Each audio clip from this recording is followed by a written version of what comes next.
jarang ingat kematian, banyak yang lupa dengan kematian. Nah, oleh karena itu pasar jadi rame, ada toko buka 24 jam. Nah, itu akibat apa? Akibat lalai dari kematian. Nah, jadi semuaan itu adalah hakikatnya anugerah daripada Allah Subhanahu wa taala kepada kita.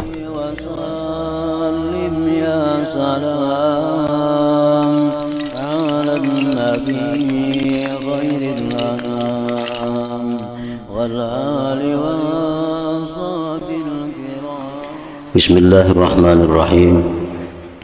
Alhamdulillahi rabbil alamin wa bihi nasta'in ala umuri dunya waddin.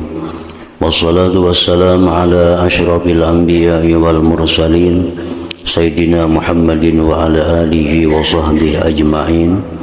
Qala al-musannif al-imam Abu Hamid al-Ghazali rahimahullah nafa'ana bi'ulumih.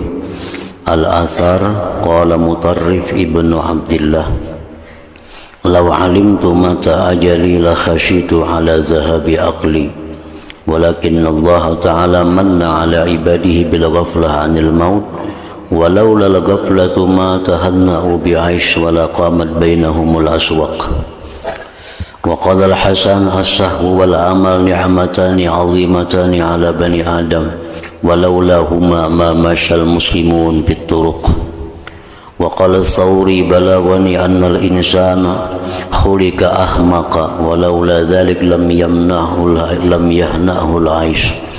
Wa qala Abu Sa'id ibnu Abdurrahman innama umiratid dunya bikallati uquli ahliha. Wa qala Salman al-Farisi radhiyallahu an thalathun ajabatni hatta adhakatni mu'ammilud dunya wal mautu yatlubu wa ghafilun wa laysa yaghfulu anhu wa dhahikun mil'a fi wa la yadri asakhitun rabbul alamin alaihi amradin wa thalathun ahzanatni hatta abakatni firaqul ahibbah Muhammadin wa hizbih wa haulil matla wal wuquf baina yadayillah ta'ala wa la adri ila al-jannati yu'maru bi awilan nar ila akhirih. Makna perkataan Imam Al-Ghazali rahimahullah wa nafa'ana bi ulumihi wa asrarih. Mutarrif ibnu Abdillah berkata, jikalau saya mengetahui kapan ajalku, niscaya saya takut atas hilangnya akalku. Tetapi Allah Ta'ala memberi anugerah kepada hamba-hambanya dengan lalai dari kematian. Dan jikalau tidak ada kelalaian, niscaya mereka tidak bisa merasa bahagia dengan kehidupan dan pasar-pasar tidak berdiri di antara mereka. Mutarrif bin Abdullah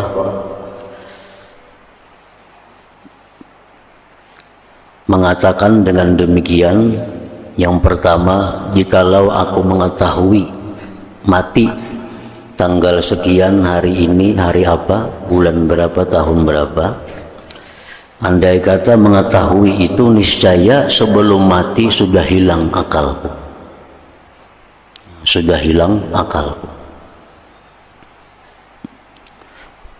Artinya sudah stres sebelum mati. Tetapi rahmat Allah kepada manusia bahwa hari kematian, tanggal kematian itu disembunyikan, hanya Allah Subhanahu wa ta'ala yang tahu. Nah, itu adalah anugerah yang besar dari Allah. Kita bisa membayangkan, umpamanya kita mengetahui bahwa pada minggu akan datang rumah kita diambil orang, minggu yang akan datang lagi seluruh harta-harta kita diambil orang. Nah, tentu kita akan mengalami sesuatu kedahsyatan menghadapi hari-hari itu. Nah, apalagi kematian. Yang kematian itu adalah artinya kehilangan seluruhnya. Jadi orang yang mati itu bukan hanya hilang harta benda, tapi kehilangan seluruhnya. Nah, jadi andai kata aku tahu secara pasti matiku itu hari Senin tanggal sekian, niscaya akalku hilang terlebih dahulu sebelum kematian itu. Tetapi Allah Ta'ala memberi anugerah kepada hamba-hambanya dengan lalai dari kematian itu. Dan jikalau tidak ada kelalaian, niscaya mereka tidak merasa bahagia dengan kehidupan, dan pasar-pasar tidak berdiri di antara mereka. Nah, jadi di sini ada dua nikmat, dua anugerah. Yang pertama, Allah Subhanahu wa Ta'ala menyembunyikan tentang hari kematian manusia, itu nikmat. Yang kedua, nikmat lalai dari kematian. Nikmat lalai dari kematian. Andai kata orang ini, semua manusia ini ingat dengan kematian, kadang-kadang lalainya semuaan ingat lawan mati, niscaya kadang-kadang orang nang berdagang di pasarnya. Kadang-kadang orang berdagang di pasar, kadang-kadang keramaian, kadang-kadang kantor, kadang-kadang hakun jadi pegawainya. Jakanya manusia-manusia ini semuaan sadar ingat dengan kematian itu. Tetapi Allah sesuai dengan rancangannya, sesuai dengan aturannya, bahwa manusia ini dilalaikan dari kematian. Jarang ingat kematian, banyak yang lupa dengan kematian. Nah, oleh karena itu pasar jadi ramai, ada toko buka 24 jam. Nah, itu akibat apa? Akibat lalai dari kematian. Nah, jadi semuaan itu adalah hakikatnya anugerah daripada Allah Subhanahu wa Ta'ala kepada kita. Al-Hasan Basri berkata, lalai dan angan-angan, artinya lalai dan merasa masih panjang umur. Nah, itu merupakan dua nikmat yang besar atas anak cucu Adam. Dan jikalau tidak ada keduanya, niscaya orang-orang Muslim tidak berjalan di jalan-jalan. Andai kata semuaan nih, kadada yang tulul amal, semuaan pindik angan-angan, semuaan kita merasa isuk nih bakal mati dah. Kadada yang berpikir sampai seminggu, apalagi setahun. Niscaya kadada orang nang berjalan-jalan di jalan itu, karena masing-masing mempersiapkan diri untuk kematian itu. Tetapi Allah Subhanahu wa Ta'ala dengan anugerahnya menjadikan manusia itu pertama lalai dengan kematian, yang kedua merasa umur masih panjang, lalu rami di mana-mana. Pasar rami, jalan rami, segala-galanya rami. Nah, itu sebenarnya adalah anugerah daripada Allah Subhanahu wa Ta'ala, nikmat daripada Allah. Nikmat dari Allah untuk siapa? Nikmat dari Allah untuk orang-orang yang mengabdi kepada Allah, untuk orang-orang yang menuntut ilmu agama, untuk orang-orang yang takwa kepada Allah Subhanahu wa Ta'ala, agar mereka ini bisa hidup di dalam dunia dengan nyaman. Nah, kan di dalam hadis Rasulullah mengatakan, ala inna lid-din abna walid dunya abna. Ketahuilah bahwa agama itu mempunyai anak. Kan ada semalam minggu dulu ada hadisnya, agama itu mempunyai anak. Artinya agama itu mempunyai anak, bahwa Allah ada menciptakan manusia yang hanya hidupnya itu urusan agama. Tujuannya menuntut ilmu, beribadah, mengabdi kepada Allah. ada manusia yang diciptakan Allah seperti itu. Walid dunia abna, dan juga Allah menjadikan dunia ini ada anak-anaknya. Artinya Allah ada menjadikan manusia yang hanya mengurusi dunia. Kayak apa pasar supaya rame, kayak apa toko supaya rame, kayak apa kantor supaya rame, kayak apa jalan supaya rame. Urusannya hanya urusan dunia. Nah, jadi ada dua manusia. Ada manusia yang diciptakan Allah sebagai orang anak agama, artinya yang hidupnya hanya untuk Allah. Ada manusia yang diciptakan oleh Allah untuk dunia. Nah, sebenarnya orang-orang yang diciptakan Allah untuk dunia ini adalah nikmat bagi orang-orang yang hidup diciptakan Allah untuk agama itu. Manusia-manusia yang cinta kepada dunia sehingga dia sibuk mengurusi dunia, itu sebenarnya rahmat Allah kepada orang-orang yang hanya tahunya urusan agama. Orang ahli ibadahnya pada sempat mengurusi dunia. Nah, inya ini bisa sukses beribadah itu karena adanya orang-orang yang mengurusi dunia. Inya beribadah perlu lampu. Ada orang yang hakun jadi tukang lampu. Siang malam urusannya masih listrik aja nih. Nah, orang beribadah ini kadang-kadang inya sakit, perlu obat. Ada toko obat 24 jam buka. Kalau tahu sembayangannya mau urusi obatnya 24 jam. Nah, orang beribadat nih kadang-kadang hendak minum ini minum itu, ada warung kios 24 jam buka. Malam jam 2 turun ada buka warung. Nah, jadi sebenarnya orang-orang ahli dunia ini diciptakan Allah sebagai rahmat nikmat kepada orang ahli agama itu. Nah, menciptakan kendaraan siapa? Itu anak-anak dunia. Orang yang mencurahkan seluruh pikirannya untuk dunia, bisa mengolah kendaraan. Yang memakai siapa? Antara lain orang-orang ahli agama. Nah, dulunya kasih ini perlu waktu 3 hari, sekarang 2-3 jam sampai. Dulunya ke Makkah perlu waktu berbulan-bulan, sekarang 11 jam, 9 jam sampai. Nah, jadi orang-orang ahli dunia ini diciptakan oleh Allah sebagai nikmat bagi orang-orang yang ahli agama ini.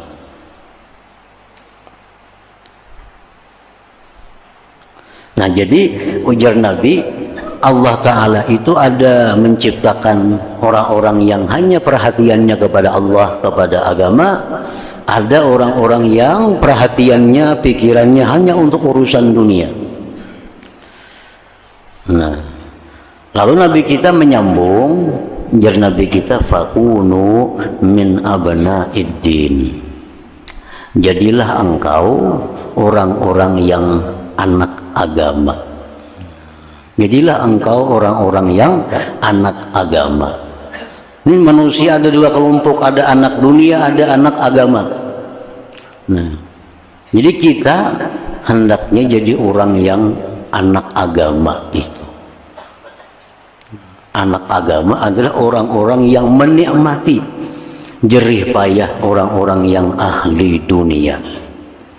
Orang-orang yang taat kepada Allah inilah orang-orang yang menikmati kesusahan-kesusahan orang ahli dunia itu. Wala takunu min abna'id dunya, dan janganlah kamu, ujar Nabi, jadi anak-anak dunia.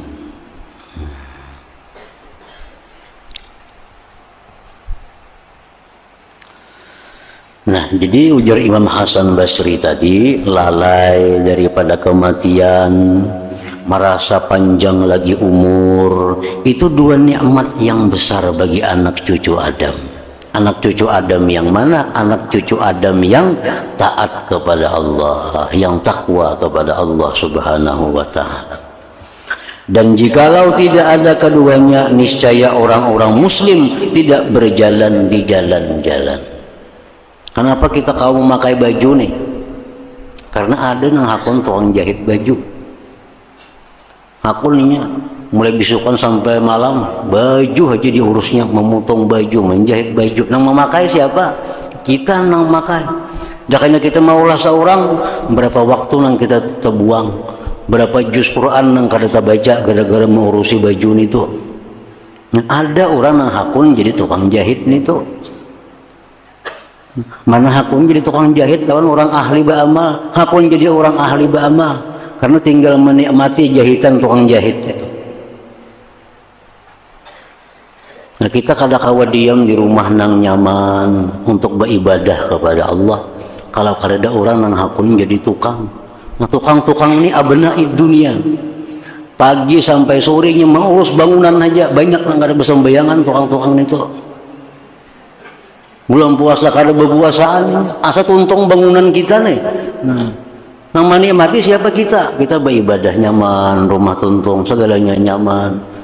Nah, jadi kenapa tukang-tukang itu hakun nangka itu? Karena ini lalai dari kematian, karena ini merasa panjang angan-angannya. Jika tukang-tukang itu kada lalai dari mati, merasa pindik umur, kadanya hakun jadi tukang itu. Nah, jadi itu sudah diatur sedemikian rupa oleh Allah Subhanahu wa Ta'ala. Walhasil segala jerih payah orang-orang yang lalai dari agama itu dinikmati oleh orang-orang yang taat kepada Allah Subhanahu wa Ta'ala. Sufyan Ats-Tsauri berkata, sampai kepadaku bahwa manusia diciptakan dalam keadaan dungu. Manusia itu diciptakan dalam keadaan dungu. Dan jikalau tidak demikian, niscaya kehidupan tidak menyenangkan.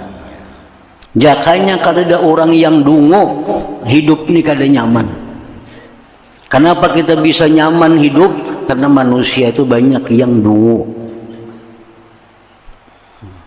Siapa nang dungu ini? Orang yang mengejar dunia, mengejar duit, membuang umurnya meninggalkan ibadah, itu orang dungu. Barang kita datang nih malam pukul 2, pukul 3 samin yang datang nih pukul 2, pukul 3. Banyak aja nah aku menurunkan samin itu. Berapa diupah orang? Paling-paling 100.000. Jakanya inya bertahajud lawan Allah Ta'ala, upahnya berapa ratus juta. Cuma inya dungu. Inya kadang memikirkan itu. Lalu inya hakun tengah malam. Padahal jakanya beribadah di saat itu, bahkan ada kisah lagi pahalanya diberi Allah. Di dunia dapat, di akhirat dapat. Nah, cuma jakanya kada ada tukang turunakan samin, siapa nurunakan? Kaulah kita bulah rumah, kaulah bulah masjid, kaulah bulah itu, bulah ini. Nah, maka itu andai kata kada ada orang-orang yang dungu itu, niscaya hidup ini kadang menyenangkan. Jadi Allah menciptakan ada manusia yang pintar, ada manusia yang dungu. Jadilah kamu orang pintar, jangan mau jadi orang dungu itu. Nah.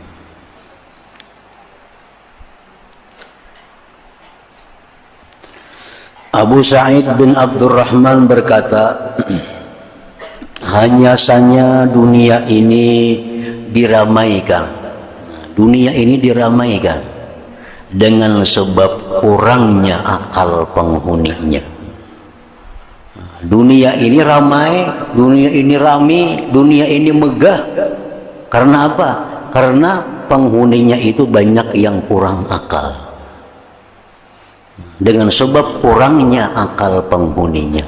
Jakanya akalnya itu sempurna, ini akan mengejar keramaian dunia. Pasti yang dikejarnya keramaian akhirat. Jaka sempurna akalnya, ini kada mencari kemakmuran dunia, tapi dicarinya kemakmuran akhirat. Runtuh dunia ini. Dunia ini runtuh. Nah, cuma Allah sudah menakdirkan bahwa umur dunia ini misalnya 7.000 tahun umpamanya. Nah, dunia ini umur 7.000 tahun misal ditakdirkan oleh Allah. Nah, dunia akan makmur selama 7.000 tahun itu. Siapa yang memakmurkannya? Orang-orang yang kurang akalnya tadi.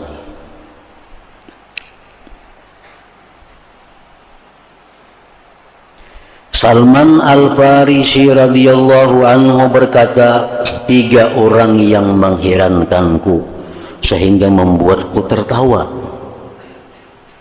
Satu, yaitu orang yang berangan-angan dunia, sedangkan kematian mencarinya. Kedua, orang yang lalai sedangkan kematian tidak lalai daripadanya. Malaikat maut itu kada pernah melupakan kita. Malaikat maut tahu benar, tahu kada pernah lupa. Setiap kali malaikat maut itu melihat manusia, nya ingat, oh ini kena bulan sekian gua ambil, ini kena tahun sekian gua ambil. Setiap kali malaikat bertemu manusia, Israel itu inya kada pernah lupa, tahu semuaan. Nah kita nang lupa, kita lalai. Dan orang yang tertawa dengan sepenuh mulutnya, sedangkan ia tidak tahu apakah Tuhan alam semesta marah kepadanya atau ridha. Nah ini orang yang membuat aku heran. Satawa-tawa sepenuh mulutnya, sedangkan inya kada tahu apakah Tuhan katuju lawan inya atau Tuhan benci.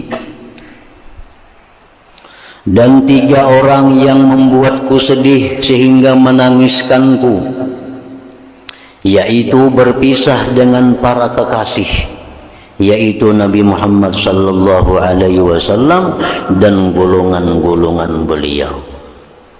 Jadi kada ada musibah yang paling besar di dunia sejak diciptakan sampai hari kiamat. Kada ada musibah yang paling besar selain daripada wafatun Nabi, wafatnya Nabi sallallahu alaihi wasallam. Itu musibah yang paling besar. Bahkan kita disuruh oleh para ulama, bila kita dapat musibah, ingat musibah yang paling besar, yaitu wafatnya Nabi.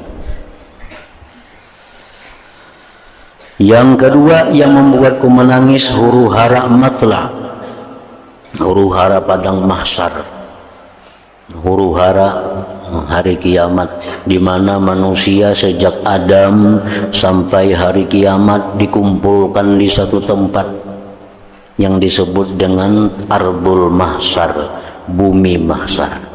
Semuaan manusia mulai zaman Adam sampai kiamat berkumpul di situ, di satu tempat tanah lapang yang sangat luas. Nah itu huru-haranya luar biasa, panasnya, segala macam bersesak-sesakannya.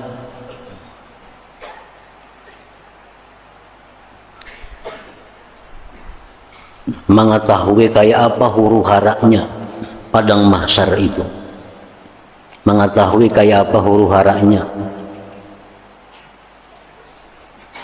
mengetahui huru-haranya itu, orang-orang di situ betilanjangan. Ya tuh kita kada tak urus kawan yang betilanjang di higan kada maiti lagi. Kan huru-hara benar tuh. Jakanya lapang itu pasti menyihut orang betilanjang itu. No, dari saking huru-haranya bebinian betilanjang itu kita kada melihat lagi. No, kan dahsyat benar tuh. Nah kayak orang misal kebakaran, membawa barang, orang betilanjang ada tahu lagi. Nah ini contoh nah halus. Siti Aisyah bertanya kepada Nabi, ya Rasulullah, kayak apa di padang mahsyar tuh betilanjang, supannya pang bebinian bisa betilanjang.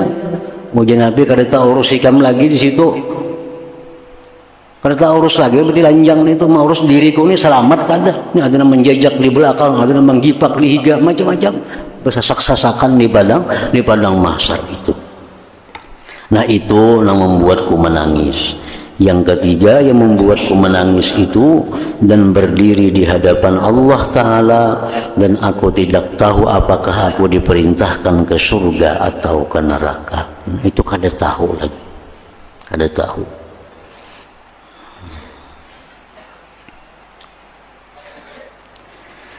Sebagian mereka berkata, saya bermimpi dalam tidur bertemu dengan Zurarah ibni Abi Aufa setelah wafatnya. Lalu saya bertanya, apakah amalan yang lebih menyampaikan menurutmu? Zurarah ibnu Abi Aufa menjawab, amalan yang paling bermanfaat itu adalah dua. Satu, tawakal, dan pindik angan-angan. Kedua-duanya itu adalah amalul qalbi, amalan hati. Nah, kedua-duanya itu amalan hati.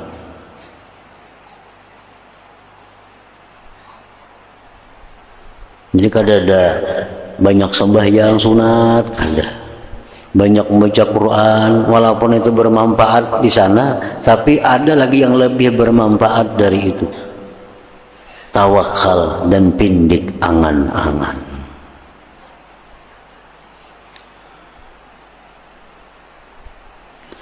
Sufyan Az-Tsauri berkata, zuhud di dunia adalah pindik angan-angan.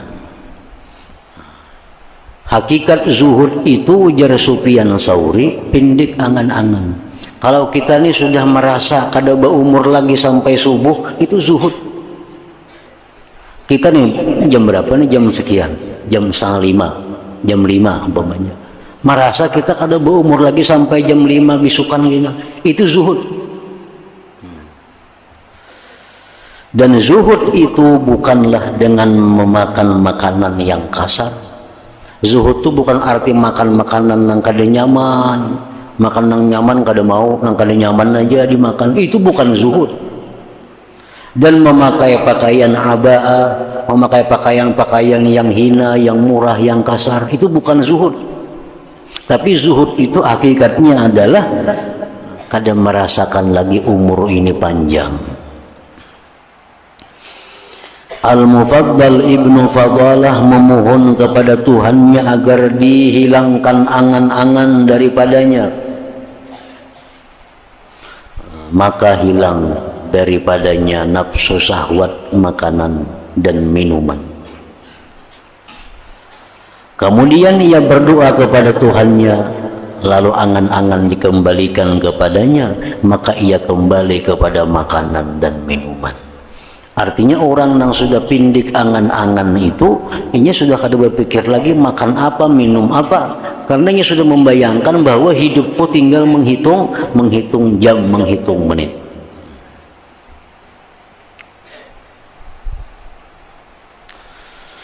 Ditanyakan kepada Al-Hasanul Basri, wahai Abu Sa'id, apakah tidak kamu cuci gamismu?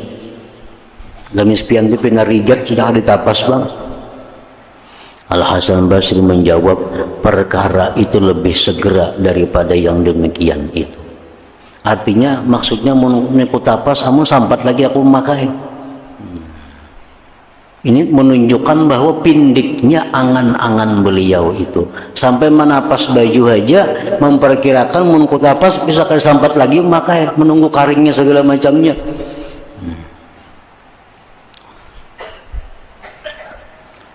Dan Al-Hasanul Basri berkata, kematian itu diikatkan di ubun-ubunmu dan dunia itu dilipat di belakang. Sebagian mereka berkata, saya seperti seorang laki-laki yang memanjangkan lehernya sedang pedang di atasnya menunggu kapan leher itu dipukul. Ini kayak orang dihukum pancung. Sudah siap, kepala sudah diikat, awak sudah diikat, tinggal pedangnya lagi sudah siap, tinggal tak turun.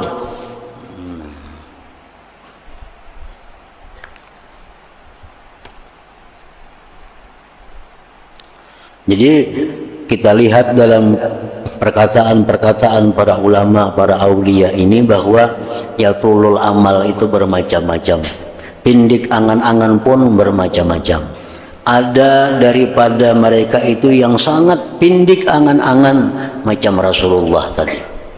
Beliau dalam kesempatan hendak berwudu, cuma banyu terjauh sedikit, sini bertayamum. Bertayamum. Jadi Ibnu Abbas tuh ada banyu di sana, kalau kada sampat, kalau kada sampat, berarti pindik benar angan-angan Nabi itu. Setiap sidin meneguk makanan, sidin merasa bahwa makanan itu kada sampai ke dalam perut, mati di tengah jalan. Setiap sidin mengedipkan mata, sidin merasa kada akan sempat membulikkan kembali, bisa mati di tengah jalan. Nah itu angan-angan Nabi sangat pindik. Nah makanya Nabi kada sampai ada sidin melakukan hal-hal macam berhutang. Kada ada Nabi kita berhutang. Karena sidin merasa bahwa angan-angan itu kada sampai untuk membayari hutang itu. Ada yang macam Hasan Basri tadi, mengku tapas bajuku di sidin mengaringakan, bisa kada sampat lagi, makanya mati sudah akunya. Nah ini mungkin hitungan jam kada berumur lagi. Cuma yang paling inting bahwa seperti apa yang disabdakan Nabi, kalau engkau berada di waktu pagi, jangan kau berharap hidup di petang hari. Nah ini yang paling normal. Kalau engkau berada di pagi hari, jangan berharap hidup sampai malam. Kalau kamu di malam hari, jangan berharap hidup sampai pagi. Nah itu kayaknya lebih mudah untuk diterapkan di dalam diri kita.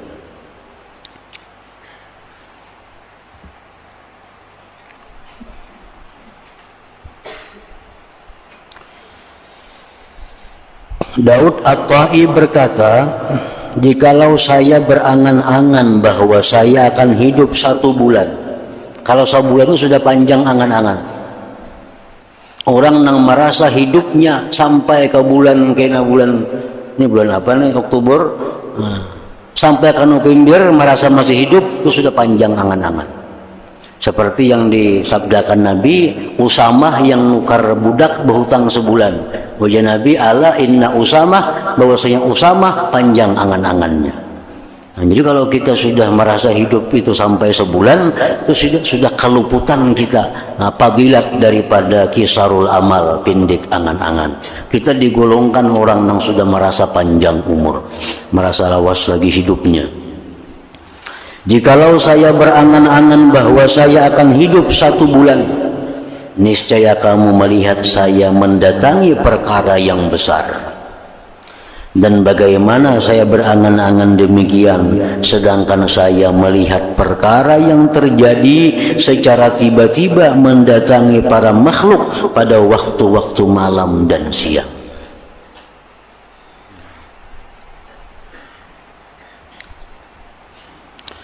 Diceritakan bahwa Syakik Al-Balkha datang kepada gurunya yang dipanggil Abu Hashim Ar-Rummani, dan pada ujung pakaiannya ada sesuatu yang diikat. Syakik ini ada membawa sesuatu diikat di ujung baju. Lalu gurunya bertanya kepadanya, apa ini bersamamu? Ikantung bawa napa wahai Syakik? Syakik menjawab, ini buah badam yang diberikan kepadaku oleh saudaraku, dan ia berkata, saya ingin kamu berbuka puasa dengannya. Ini buah badam ini berian dang sana kulon, jadian sana kulon ini buah badam nasagan kam kena buka puasa. Ini mungkin di pagi hari kejadiannya, membawa buah badam ini berian yang sanak sagan buka puasa kaina kamarian. Maka guru tersebut berkata, wahai Syakik, kamu berbicara dengan dirimu bahwa kamu masih hidup sampai malam. Aku tidak berbicara denganmu selama-lamanya. Ikam kadaku ajari lagi selama-lamanya. Syakik terus berkata, lalu guru tersebut menutup pintunya di hadapanku dan masuk ke dalam kamar. Umar ibn Abdul Aziz berkata dalam khutbahnya, sesungguhnya bagi setiap bepergian itu pasti ada bekal. Setiap batulakan itu ada sangu. Maka berbekallah bagi bepergianmu dari dunia ke akhirat dengan takwa. Bekal yang bisa kita bawa ke akhirat itu hanya satu, takwa. Nah, bertakwa artinya melaksanakan apa yang disuruh Allah, melaksanakan apa yang dianjurkan Allah, menjauhi yang dilarang, itu takwa. Nah, itu yang bakal kita. Dan jadilah kamu seperti orang yang melihat dengan nyata apa yang disiapkan oleh Allah Ta'ala dari pahalanya dan siksaannya. Niscaya kamu suka dan takut. Dan janganlah ajal itu, angan itu panjang atas kamu, maka keraslah hatimu. Orang yang merasa hidup sampai tahun kaina, orang merasa hidup sampai 2-3 tahun akan datang, itu masih keras lagi hatinya. Dan kamu tunduk kepada musuhmu, kepada syaitan. Sesungguhnya demi Allah, tidaklah dibentangkan angan-angan orang yang tidak tahu. Mungkin ia tidak berpagi hari setelah sore harinya, dan tidak bersore hari setelah pagi harinya. Dan kadang-kadang adalah antara yang demikian itu sambaran-sambaran kematian. Kita sudah kada berharap lagi hidup sampai esok bisukan, itu pun bisa tengah malam ini disambarnya oleh kematian. Dan banyak sekali saya melihat dan kamu melihat orang yang tertipu dengan dunia, dan hanya saja senang hati orang yang percaya dengan selamat dari azab Allah Ta'ala, dan hanya saja bergembira orang yang aman dari huru hara hari kiamat. Maka adapun orang yang tidak mengobati satu luka, melainkan ia akan terkena luka dari arah yang lain. Artinya orang yang tidak tobat dari satu dosa itu akan membawa kepada dosa yang lain datang menghinggapinya. Kan dosa ini bawaan juanya kayak penyakit. Penyakit bila kada diobati babangat. Nah dosa pun kayak itu juga. Maka bagaimana ia merasa gembira? Saya berlindung kepada Allah dari bahwa saya menyuruhmu dengan apa yang saya kurang diriku daripadanya. Dalam khutbah Sidin. Maka perdaganganku merugi, cacatku tampak, kemiskinanku tampak pada hari di mana orang kaya dan orang miskin tampak. Dan timbangan-timbangan pada hari itu ditegakkan. Sungguh kamu bermaksud, artinya mendatangi dengan sesuatu perkara yang jikalau bintang-bintang bermaksud dengannya, niscaya ia berjatuhan. Itu hari kiamat, di mana kita mendatangi suatu tempat yang di situ bintang-bintang berjatuhan. Dan jikalau gunung-gunung bermaksud dengannya, niscaya ia menjadi cair. Dan jikalau bumi bermaksud dengannya, niscaya ia menjadi pecah. Apakah kamu tidak mengetahui bahwa tidak ada tempat di antara surga dan neraka? Kada ada antaranya, kada ada. Orang mati bila kada ke surga ke neraka itu aja. Kada ada antara-antaranya, kada ada lagi. Memang ada antaranya disebut Al-A'rab. Nah, ada tempat antara surga, antara neraka itu ada tempat ngarannya Al-A'rab. Nah di situ disinggahkan dahulu orang-orang yang sama antara amal jahat, amal baik. Nah ini disinggah dikumpulkan di sana dulu. Tapi pada akhirnya orang-orang yang di Arab ini dimasukkan ke dalam surga juga. Dan bahwa kamu itu kembali kepada salah satu dari keduanya, antara dua, kemana kita kembali, ke surga atau ke neraka.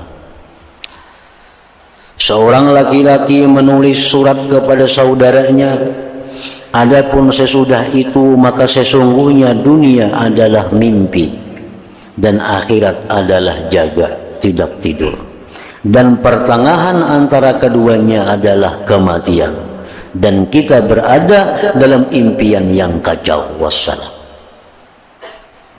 Laki-laki lain menulis surat kepada saudaranya, sesungguhnya kesedihan atas dunia adalah panjang dan kematian dari manusia itu dekat. Dan bagi kekurangan pada setiap hari dari manusia itu adalah bagian, dan bagi cobaan dalam tubuhnya itu merayap. Maka bersegeralah sebelum kamu dipanggil dengan berangkat. wassalam. Nah kemudian Al Hasan Al Basri berkata,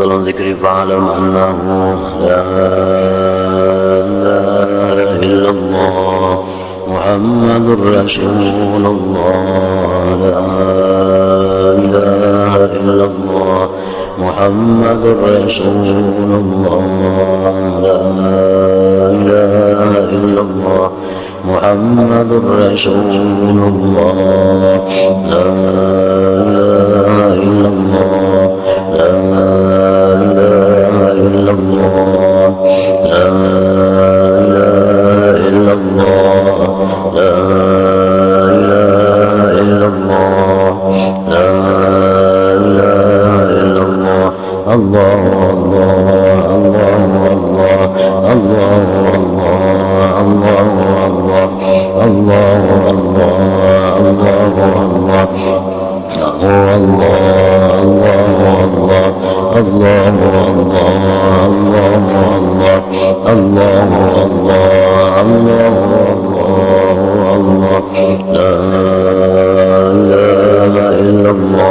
Muhammadur Rasulullah, la ilaha illallah Muhammadur Rasulullah, la ilaha illallah Muhammadur Rasulullah, la ilaha illallah.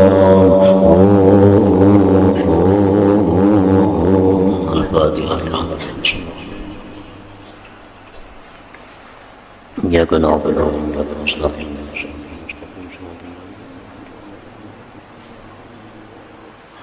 فيا أيها الرجل من شفاعة صلوا عليه سلموا تسليما اللهم صل وسلم وبارك عليه